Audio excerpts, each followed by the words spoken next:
அது உங்க கேரக்டர், இது என் கேரக்டர், நான் மாத்திக்க முடியாது. கணவருங்கிற லிஸ்ட்லயே அவரை போடலையே. அப்புறம் எனக்குமே லக்கேஜ் போடுற மாதிரி போடுவாரு, எங்க கொண்டுட்டு போனா சில நேரத்துல பாதியிலே விட்டுட்டு போயிடுவார் சார்.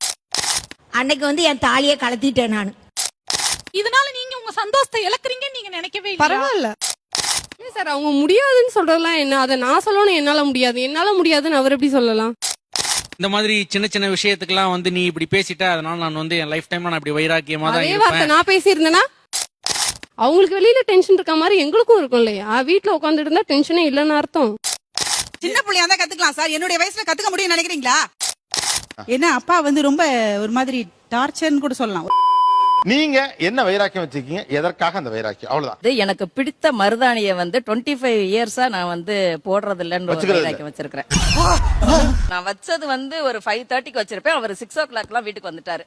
சோலி முடிச்சு வந்தோன்னா கொஞ்சம் டீ போடு அப்படின்னாரு. என்னடா கேட்ட? ஒரு ஜோக்கா இங்க பாருங்க என்னோட கையில மருதாணி வச்சிருக்கிறேன்னு காமிச்சோன்னா அவருக்கு ரொம்ப கோவம் வந்துருச்சு. ரொம்ப பயங்கரமான ஆளா இருப்பாரோ? இது உனக்கு இப்ப தேவையா?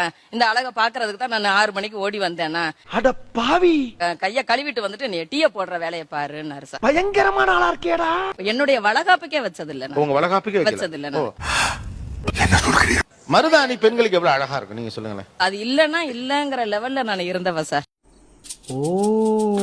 பட் இப்ப என்னுடைய இது அந்த வைராக்கியத்தை கடைபிடிச்சுக்கிட்டு இருக்கிறேன். இதெல்லாம் ஒரு பெருமையா பாஸ்? எனக்கு பெருமைடா எருமை. அப்பா சொன்னதால மல்லிகைப்பூ வைக்காம இருந்தேன், பல வருஷம் வைக்காம இருந்தேன். மல்லிகைப்பூ வைக்கிறது? மல்லிகைப்பூ வைக்கிறது இல்ல சார். ஐயோ ஐயோ, பூ சார் எனக்கு தொங்க தொங்க வச்சுக்கணும்னு ஆசை. மல்லிகைப்பூ வாசனை ரொம்ப பிடிக்கும். உனக்கு பிடிக்குமா? எனக்கும் பிடிக்கும். டிசம்பர் மாசம்னா டிசம்பர் பூ தான் கலர் கலரா வைப்போம். நிஜமாதான் சொல்றியா? அதெல்லாம் அந்த ஆசையே போயிடுச்சு சார் எனக்கு. ஏன்னா அப்பா ரொம்ப ஒரு மாதிரி டார்ச்சர்னு கூட சொல்லலாம். நீ என்ன சொல்ற? ஆனா எங்க அப்பா இறந்ததுக்கு நான் போயிட்டு கூட கூடயே அவருக்கு பூ கொட்டிட்டேன். அவர் எதுக்காக சொன்னாருன்னு எனக்கு தெரியல. பாத்தீங்களா, செல்லத்துக்கு ஒண்ணுமே தெரியல. அவர் சாக வரைக்கும் டை அடிச்சுக்கிட்டாரு. எனக்கு ஏன் வைக்க வேண்டாம்னு சொன்னாரு எனக்கு தெரியல சார் இது வரைக்கும். இவள பிராங்கா பேசுனதுக்கு ரொம்ப தேங்க்ஸ். எப்படி வைக்க வேணாம்னு சொல்லிருப்பார்ல, எப்படி சொன்னாருன்னு அது ஒரு குதர்க்கமா சொன்னாரான்னு எனக்கு தெரியல, இல்ல எனக்கு சேஃப்டி பண்ணணும்னு சொன்னாரான்னு எனக்கு தெரியல. நமக்கு மட்டும் ஏன் இப்படி எல்லாம் நடக்கிறது? பட் அந்த சின்ன வயசுல ஆசையா இருக்கும், கொலுசு போட்டுக்கணும் ஆசையா இருக்கும், மல்லிப்பூ வச்சுக்கணும் ஆசையா இருக்கும், பாவாடை சட்டை போட்டுக்கணும் ஆசையா இருக்கும். போதும் போதும் போதும், லிஸ்ட் பெருசா போய்கிட்டு இருக்கு. அதுக்கப்புறம் அந்த மல்லிப்பூ மேல ஒரு கிரேஸே போயிடுச்சு எனக்கு. ஒரு காலத்துல இவரு எப்ப பார்த்தாலும் சிடு சிடுன்னு வண்டியில கொஞ்சம் கூட்டிட்டு போங்கனாலே சிடு சிடுன்னு அவனை மாட்டாடா என் பம்பர கட்ட மண்டைய. ஹெவி லைசன்ஸே வச்சிருக்காரு. எனக்குமே லக்கேஜ் போடுற மாதிரி போடுவாரு, எங்க கொண்டுட்டு போனா சில நேரத்துல பாதியிலே விட்டுட்டு போயிடுவார் சார். என்ன கொடுமை சரவணன். அவ்வளவு ஒரு வெறுப்பு அவருக்கு. டபுள்ஸ் போகணும்னா பிள்ளைங்களே அழைச்சிட்டு போக மாட்டாரு எங்கேயுமே. அப்புறம் பார்த்தா சைக்கிள் வாங்கி 30 வயசுல சைக்கிள் கத்துக்கிட்டேன். 40 வயசுல 2 வீலர், 45ல கார் ஓட்டுறேன் சார். எந்த கோஆர்டினேஷன் இல்லாம ரொம்ப கஷ்டப்பட்டேன் சார். உனக்கு வேற ஆசையெல்லாம் வரக்கூடாதா? கால்ல 3 கண்ட்ரோல், 3 கண்ணாடியை பார்க்கணும், வெளியில வேற ரோட பாத்துக்கணும், இந்த பக்கம் கியர், இந்த பக்கம் ஸ்டியரிங். பெரிய விஷயம். இவ்ளோ கஷ்டப்பட்டு வீட்ல எல்லாம் பயந்தாங்க, கார் ஓட்டாதனாங்க. வேற வழியே இல்ல. டிரைவிங் ஸ்கூல்லாம் போனதே கிடையாது. இன்ச் இன்ச்சா நகர்த்தினேன், கேட்டை விட்டு கொஞ்சம் நகர்த்தினேன், வீட்டை சுத்தி சுத்தி வந்தேன். கிட்டத்தட்ட 1 மாசம் ஸ்ட்ரகிள் பண்ணேன் சார். அந்த நைட்ல தூக்கம் வராது, இது ஓட்டி ஆகணும். ஒரு விடாமுயற்சியா ஓட்டி சரியான பெருமை பீத்த கழிச்சுதே. இன்னைக்கு பாருங்க, பச்சை மிளகாய் வாங்குறதுல இருந்து பால் வாங்குறதுல எல்லா வேலையும் பாத்துட்டு இருக்கேன் சார். கார்ல போய் தான் பாத்துட்டு இருக்கேன். நீங்க தவறா பண்ணிட்டீங்க. என்னப்பா சொல்ற? நீங்க டிரைவிங் ஸ்கூல் வச்சு கத்துட்டு இருந்தீங்கன்னா 1 வாரத்துல கத்துட்டு இருந்திருக்கலாம். அப்படியா? அப்படித்தான் வீட சுத்தி வந்தேன், நானே கத்துட்டேன். நீங்க டெவலப் பண்ணி சொல்றதுனால அது வைராக்கியம் உள்ள வந்துராது. எதா இருந்தாலும் பிராங்கா பேசுறாங்க. நான் அவர் மேல கோவத்துல தான் கத்துக்கிட்டேன். சின்ன பிள்ளையா தான் கத்துக்கலாம் சார். என்னுடைய வயசுல கத்துக்க முடியும்னு நினைக்கிறீங்களா? உன்னதான் நம்பி இருக்கணுங்கிற அவசியம் இல்ல, நானே என்னுடைய வேலைகளை பாத்துக்க முடியும், செஞ்சு காட்டுறேன் பாருங்கிறது ஒரு வைராக்கியம். பெரிய முந்திரி கொட்டை மாதிரி முந்திக்கிட்டு போன கோட்டை எடுத்து அமிச்சிட்டாரா? என்ன வைராக்கியம் உங்களுடையது? அவர் கூட பைக்லயே போக மாட்டேன் சார். யார் கூட? ஹஸ்பண்டா? என்னடி சொல்ற? நீ என்ன சொல்ற? இது ரொம்ப இதா இருக்குங்க. கணவரோடு பைக்ல போகணும்னு அவ்வளவு பேர் ஆசைப்படுறதானே. ஒரு சின்ன வார்த்தை ஒண்ணு சொல்லிட்டாரு. என்ன சொல்லிட்டாரு? அத கோவமா சொன்னாரு சார் அவரு. அந்த வேர்டை நான் இங்க சொல்ல விரும்பல. எங்க அம்மா வீட்டுக்குலாம் கிளம்புனா மட்டும் நீ இப்படி பண்ற, அங்கெல்லாம் போனா டக்குன்னு வந்துடுறல, இனிமே எப்படி வரேன்னு பாக்குறேன், இனிமே கூட்டின்னு போக மாட்டேன் அப்படின்னாரு. நான் குமார் அவசரப்பட்டியே. அதுல இருந்து இது வரைக்கும் எவ்வளவு சுச்சுவேஷன் வந்துடுச்சு, நான் போறது கிடையாது. அவசரம் என்ன பண்ணுவீங்க? எப்படி நம்மால் பின்றேன் பாரு. எங்க அக்கா இறந்துட்டாங்க, பெரியமா பொண்ணு. அப்ப கூட இவர் ஈவினிங் வாமா கிளம்பலாம் அப்படின்னும் போது கூட நான் போகல. நீ ரொம்ப ஓவரா போயிட்டு இருக்க, ரொம்ப ஓவரா போயிட்டு இருக்க. 100 ரூபாய் ஆட்டோக்கு கொடுத்து அதுலதான் வந்தேன். அதுக்கும் சொல்லி காமிச்சிட்டாரு. ஐயோ, 100 ரூபாய் ஆட்டோக்கு செலவு பண்ணினா அதை வண்டியில வர்றதுக்கு உனக்கு என்ன வைராக்கியன்னு. அப்ப சைக்கிள் வாங்கினவதான். நீ என்ன அவ்வளோ பெரிய அப்பாட்டாக்குறா? அது கூட நான் அப்பா கிட்ட தான் வாங்கினேன். எவ்வளவு காலம் அந்த வைராக்கியம் நீடிக்கும்னு நினைக்கிறீங்க? எப்பவுமே எனக்கு இது இருக்கும் சார். 1000 பேரை பாத்துருக்கிறேன், ஆனா உன்ன மாதிரி ஒரு டுபா கூட நான் பார்த்ததே இல்ல. அவங்களுக்கு வெளியில டென்ஷன் இருக்க மாதிரி எங்களுக்கும் இருக்கும் இல்லையா? வீட்டுல உட்காந்துட்டு இருந்தா டென்ஷனே இல்லைன்னு அர்த்தம். Good question. இவ்வளவு வைராக்கியம் இருக்குங்கிறதெல்லாம் ரொம்ப சில்லியான விஷயம் தான் நான் ஃபீல் பண்ணுவேன். பொம்பளைக்கு அடக்க இருக்கும், அகம்பாவ இருக்க கூடாது. இந்த மாதிரி சின்ன சின்ன விஷயத்துக்கெல்லாம் வந்து நீ இப்படி பேசிட்ட, அதனால நான் வந்து என் லைஃப் டைம்ல நான் இப்படி வைராக்கியமா தான் அதே வார்த்தை இருப்பேன். நான் பேசியிருந்தேன்னா ரைட் விடு. இந்த கிளி கிளிக்கிறாள் எந்த ஒரு காரியா இருப்பா? அந்த வார்த்தையை நான் பேசியிருந்தேன்னா சும்மா இருப்பீங்களா? இல்ல நிச்சயமா நான் வந்து அப்படிலாம் சொல்லியிருந்தா கூட நான் வைராக்கியமா இருந்திருக்க மாட்டேன் சார். என்ன கொடுமை சரவணன். நான் வந்து பயங்கர அது flexible உங்க தான். கேரக்டர், இது என் கேரக்டர், நான் மாத்திக்க முடியாது. இது என்ன கிரியேட் பண்ணோம்னா வந்து இவங்களுக்கு வந்து அடமண்டான கேரக்டரை கிரியேட் பண்ணும். எங்க தலைக்கு எவ்வளவு தில்லு பத்தியா? நான் பிளெக்சிபிளா போக மாட்டேன் அப்படிங்கறது வந்து பாசிபிளா பிராக்டிக்கல் லைஃப்ல வந்து அது ஒர்க் அவுட் ஆகுமானா என்னால இல்லன்னா முடியும். சார். இல்ல சார், அவங்க முடியாதுன்னு சொல்றதெல்லாம் என்ன? அதை நான் சொல்லணும் என்னால முடியாது, என்னால முடியாதுன்னு அவர் எப்படி சொல்லலாம்? அவனை செத்தங்கடா, அவன் உங்ககிட்ட மாட்டலடா, நீங்க தாண்டா அவங்கிட்ட மாட்டிருக்கீங்க. அவங்க வந்து என்ன ஆவாங்கன்னா இது வந்து அவங்க அடமண்டாவே ஃபீல் பண்ணிட்டு இது வெஞ்சன்ஸ் வெல்லிங்கும் கிரியேட் பண்ற மாதிரி ஆயிடும். கரெக்ட். பட் பேரலா ஆண்கள் கொஞ்சம் இன்சென்சிட்டிவா பேசிடுறீங்களோ, டக்குன்னு கோவத்திலயோ. ஆஹா, ஏதோ சதி நடக்குதே.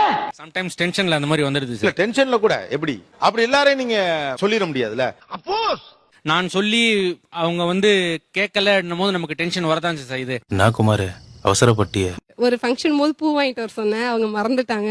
ரொம்ப அவசியமா அப்ப பூன்னு ஒரு வார்த்தை தான் கேட்டாரு. என்ன சண்டைக்கு வர்றையா? இருக்கிற பூ வச்சு அட்ஜஸ்ட் பண்ண மாட்டியா அப்படின்னு கேட்டாரு. அன்னில இருந்து நான் பூ வைக்கிறதே விட்டுட்டேன். என் சர்வீஸ்ல இந்த மாதிரி ஒரு கேவலமான ஜென்மத்தை நான் பார்த்ததே இல்ல சார். மேரேஜ் ஆன புதுசுல இருந்தே வந்து நான் வந்து இவகிட்ட சொல்றது என்னன்னா நிறைய பூ வச்சுக்கணும் அப்படின்னு தான் நான் சொல்லுவேன். நீங்க ஏன் சார் இவ்வளவு டார்ச்சர் பண்றீங்க? அவ வந்து எப்படின்னா ஜாஸ்தி லாங்காலாம் வச்சுக்க மாட்டேன் அப்படின்ற மாதிரி. இதெல்லாம் தான்டா கால கொடுமை. சோ அந்த ஜாபுக்கு போகும்போது எதேர்ச்சியா அவங்க பூ வச்சுன்னு போனதை நான் வந்து அவங்க கிட்ட நான் சொன்னேன். ஏன் உனக்கு இந்த வேலை? நீ வாங்குற இந்த 10-5 பிச்சைக்கு இது தேவைதானா? நான் சொல்லி நீ இத்தனை நாள் வைக்கல, இப்ப ஏன் வச்ச அப்படின்னு கேட்கறதுக்கு உண்டான அர்த்தம் என்ன சார்? வந்து இப்ப நான் என்ன உங்கள்ட்ட சொல்றது? நான் சொல்லும் போதெல்லாம் நீ நிறைய பூ வைக்கவே இல்ல, இப்ப ஏன் வந்து நிறைய, இப்போ நீ எதை பேஸ் பண்ணி நீ பூ வச்சுன்னு போற யாரா இவனுங்க? எங்கிந்திரா வந்துக்கிறானுங்க அப்படின்ற கொஸ்டினை நான் கேட்க தான் செஞ்சேன். அது எப்படி கேட்க தோணுது? அவன் கிடக்குறான்டா மயிராண்டி. சில்லி விஷயம் சார், இதுக்கெல்லாம் இவங்க வைராக்கியமா இருக்கிறாங்க. சில்லி விஷயமாவே இருக்கட்டும், நான் இப்படிதான். பொறுமை இருக்கணும், போக்கிரித்தனம் இருக்க கூடாது. அப்பாவோட அம்மா வந்து ஒரு டைம் வந்து ஒரு 12 வருஷத்துக்கு முன்னாடி வந்து ஒரு வார்த்தை சொல்லிட்டாங்க. இன்னை வரைக்கும் நான் அவங்கள பேசாம தான் இருந்துட்டு இருக்கேன். சாவு சாவும்ல. என்ன அப்படி சொல்லிவிட்டாங்க? தாத்தா இறந்திருக்க டைம்ல வந்து கடைசி அவர் என்ன சொல்லிட்டு போனாருங்கிற ஒருத்த கேட்டேன். நீ உன் வாயை மூடிட்டு இரு அப்படின்னு ஒரு சடனா சொன்ன வார்த்தைனால தான் இன்ன வரைக்கும் பேசாமலே இருந்துகிட்டு இருக்கேன். நீங்க 19 வயசுல அவ்வளவு பெரிய கேள்வி கேட்கலாமா? தாத்தா செத்து போனவர் என்ன சொல்லிட்டு இல்ல போனார்? அது வந்து தமாசா கேக்குறதானே. சபா இப்பவே கண்ண கட்டுது. நீங்களும் ஜாலியா கேட்டீங்க, அவங்களும் ஏதோ ஒரு கோவத்துல சொல்லிட்டாங்க, அவ்வளவுதானே. இது வாயம் கோவம் வந்து என்னால தாங்க முடியல. ஏன் போங்கடா, ஏன்டா நீங்களாம் இப்படி இருக்கீங்க? எவ்வளவோ சொல்லி பார்த்தேன், இப்படி எல்லாம் வைராக்கியம் எடுக்காப்பா, கேட்கவே இல்ல. நாரப்பையில என்னது சொல்ல சொல்ல கேட்க முடியும், மீசி எடுக்காம இருக்கல. என்ன இருக்கு? கம்பூரி தான் இப்ப நடக்கு, ரொம்ப தள்ள மாட்டிடுது. ஊருக்கு வந்திருக்கும்போது கையை பிடிச்சா எடுத்து பேசி பாக்கு. இவன் ஒரே வைராக்கியமா இருந்துகிட்டு இருக்கான். செத்தப்பையில நாரப்பையில மூஞ்சி மாறையும் பாரு, பண்ணி போயிடலாம். ஒரு குறிப்பிட்ட வயசுல பாட்டி தவறி போயிட்டாங்கன்னு வச்சுக்கேன், உங்க மனசு என்ன, உங்களுக்கு எப்படி இருக்கும் அப்போ? அப்ப எப்படி இருக்குன்னு தெரியல. பரவாயில்லையே, நான் நினைச்ச மாதிரி நீ இருக்கிய. சொந்த மாமா பையனுக்கு என்ன மேரேஜ் கழிச்சு கொடுத்தாங்க. சரி. ஆனா எனக்கு கொஞ்சம் ஓரளவுக்கு நல்ல வசதியான குடும்பம், நான் ஒரே பொண்ணு. சமூகம் பெரிய இடம் போல இருக்கு. அவங்க அபகரிக்கணும்னே கொள்ள கூட்டம் நுழைஞ்ச மாதிரி நுழைஞ்சிட்டாங்க. கோர்ட்ல கேஸ் போட்டிருந்தேன். கேள்வி கேட்கும் போது என் அத்தையும் என் கொழுந்தனும் சொன்னாங்க, இவ எனக்கு யாருன்னே தெரியாது, நெஞ்சமெல்லாம் பொண்ணு அறக்கு தம்பி, என் மகன் கட்டிட்டு வந்துட்டான்னு சொன்னாங்க. அன்னைக்கு வந்து என் தாலியை கலத்திட்டேன் நான். இந்த வார்த்தை ஏன் கேட்டேன்னு ஒரு வார்த்தை கேட்கணும்ல, அவ்வளவுக்கு ஒரு சொர்ணம் இல்லைன்னா என்ன மனுஷன்? கரெக்ட், நியாயமான பேச்சுப்பா. அதுக்கப்புறம் அவர் சொல்லலையா தாலியை போட்டுக்க? அவர் எப்படி சொல்லுவாரு? இருந்ததுலயும் முன்னியம் இல்ல, போனதுலயும் முன்னியம் இல்லன்ட்டு சொல்லிட்டேன். நாம் யாருக்கு என்ன தீங்கு செய்தோம்? இந்து முறைப்படி சில இதுகள் சடங்குகள் செய்வாங்க இந்த தாலியை வச்சு, அது செய்ய மாட்டேன்ட்டேன். என்ன கொடுமை சரவணன். உங்களுக்கு சென்டிமெண்ட்ஸ் கிடையாதா? அடிப்படை சென்டிமெண்ட்ஸ்னு சொல்ல இருக்கும்ல, நம்ம ஃபார்மாலிட்டிஸ். அத வேற ஞாபகப்படுத்திட்டீங்க. கணவருங்கிற லிஸ்ட்லயே அவரை போடலையே. அப்புறம் அந்த பிள்ளைல 7 பிள்ளைகள் பிறந்ததோட சரி. அட பாவியலா, இப்படி தாண்டா அசிங்கப்படுறதுனா வாழ்க்கையில. தாலியை கலத்தின பிறகு உறவு முறை கொண்டாட முடியுமா? ஆனா உண்மையிலேயே உங்க மனசு திருப்தி ஆயிடுச்சா அப்படிலாம் செஞ்சதுனால? நீங்க என்ன எல்லாத்துக்கும் கேள்வி கேட்டுங்கிறீங்க? உங்க கோவம் தணிஞ்சிருச்சா? தனியல்ல, அவர் சாகந்தண்ணி தனியல. பெண்களின் கோபம் ரொம்ப உச்சமா தான் இருக்கு, கோவம் வந்துருச்சுன்னா. அவங்க வச்சிருக்கதே 2 சின்ன கிட்ஸ், என்ன அழகான வாழ்க்கை. அதுல வந்து அழகா பைக்ல வந்து என்ஜாய் பண்ணி போகணும் சார். உங்கள மாதிரி மனுஷன்லாம் இருக்கனாலதான் கொஞ்சமாச்சும் மழை பெய்யுது. நீங்க காலம் ஃபுல்லாம அவரோட பைக்ல போகாம இருந்து அவர் சொன்ன ஒரே ஒரு வார்த்தைக்காக நான் பிடிச்சிட்டு நின்னு, இதனால நீங்க உங்க சந்தோஷத்தை இழந்துக்கிறீங்க, உங்க மைண்ட பிரஷர் ஆக்கிக்கிறீங்க. இந்த இன்னைக்கு வர்ற ப்ரோக்ராம்க்கு கூட 4 பேர் அழகா பைக்ல வந்திருக்கலாமே. நல்லா இருப்படா போடா, உன்னெல்லாம் ஒண்ணும் பண்ண முடியாது. அவர் இங்கே சொல்றாரு, நான் எத்தனையோ தடவை அதுக்காக சாரி கேட்டிருக்கேன். அதுக்கப்புறம் அவங்க அதை விட்டு கொடுக்கறதுல என்ன இருக்கு? என்ன டப்பு நடிக்கிறீங்க. எனக்கு அவங்க சொன்ன வார்த்தை பிடிக்கல, அதனால நான் போகல. கரெக்ட்டுமா? இதனால நீங்க உங்க சந்தோஷத்தை இழக்கிறீங்கன்னு நீங்க நினைக்கவே இல்ல. பரவாயில்ல. லூஸ் இல்லனே, மென்டல். இதுல பிடிச்சு நிக்கிறதுல ஒண்ணுமே இல்லையே சார். பிடிச்சு நிக்கிறதுக்கு என்ன இருக்கு சொல்லுங்க? You are really a God gifted child. நான் என்ன சொல்றேன், உங்களுடைய லைஃப் ஸ்டார்ட் ஆன ஸ்டேஜ்ல போய் நீங்க அப்பயே முடிச்சுக்கிறதுல என்ன இருக்கு? எனக்கு பிடிக்கல, நான் போகல. எவ்வளவு நாளைக்கு? லைஃப் லாங் நான் இப்படிதான் இருப்பேன். பயங்கரமான கல்லூரி மங்க. இவங்க சாரி கேட்டா அவர் ஒத்துக்கிறாருல சார். அந்த மாதிரி இவங்க லைஃப்ல அப்ப தப்பே பண்ணலையா நான் கேக்குறேன். அவங்க சொன்ன விதம் தான் என்ன பாதிச்சதுனால நான் அப்படி இருக்கேன், அவ்வளவுதான். பட் நீங்க வந்து அவரை ரியலைஸ் பண்ண வச்சுட்டா அதோட முடிஞ்சது madam. That ends the matter.